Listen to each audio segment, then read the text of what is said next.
Thanks, guys. Well, with many families feeling the pinch from the rising cost of living, people are looking for different ways to make extra money, right? Now, research shows that almost half of Australians have picked up a little side hustle, or at least are looking for one, and more than 800,000 people are currently working more than one job. So, how easy is it to turn your hobby into a lucrative cash cow? I'm guessing it might not be as easy as we see, or as it might appear. I don't know. Let's find out from workplace expert Michelle Gibbings, who's got some tips for us. Welcome to the show. Hi. What are the most common ways that people are trying to make extra money on the side?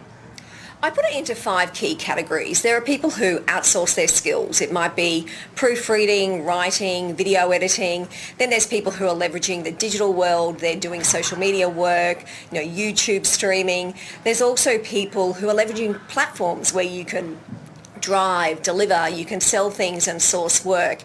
You can also rent what you own, be it your car, your house, even clothes on a part-time basis. And then there's the more traditional things which have been around for years, things like photography and doing paid market research. So this is a bit of a tough one. I was going to ask you how much someone can earn from a hobby, but some people earn a little bit of pocket money and others retire from their main jobs having earned millions from a side hustle. Well, I think when they're earning the millions and earning those really big bucks, what they've done is they've taken that side hustle and it's become their full-time gig. I mean, there's one platform that suggests that people can make up to $5,000 a month.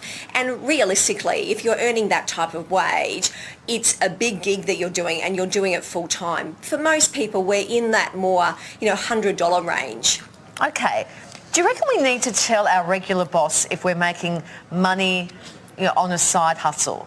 Like, for example, if I had an OnlyFans account, would I need to tell my bosses that I had this side hustle going on? Can I just propose this? That you probably, maybe not your boss, but maybe your husband and your kids. I just use that as an example, Michelle, but you know what I mean. I know exactly what you mean. And look, I think the key thing with this is to really consider if there is a conflict, a conflict of interest between your day job and your side gig, then one, read your employment contract because you don't want to get yourself into a sticky situation. And look, have a conversation with your boss because also what you don't want to do, most employment contracts have an IP clause.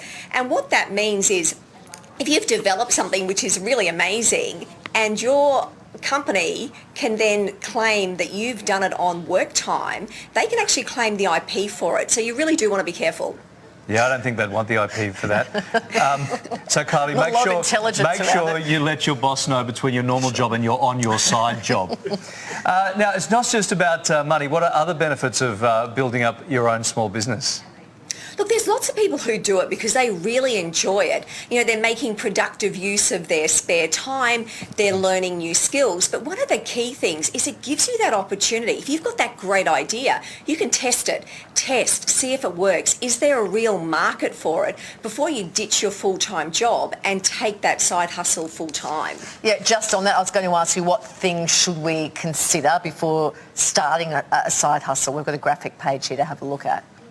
Look, there's a number of things. I think the most important thing, do your homework. Is there a market for it? So can you make money from it? And, how much time are you going to devote to it? You do need to be practical and realistic about the amount of effort. And also make sure you've got all of those the T's and C's in place, the paperwork that you need. You might need an ABN. And also understand how, if you're going to be using a platform, how that platform works. And lastly, if you're going to be doing this in your spare time, have some fun. You really do want to make sure it's enjoyable. Well, that's how usually it starts. You start it off as fun because you enjoy it, then you're successful, and that's where the money comes. Really good advice. Thank you, Michelle. My pleasure. Thank you.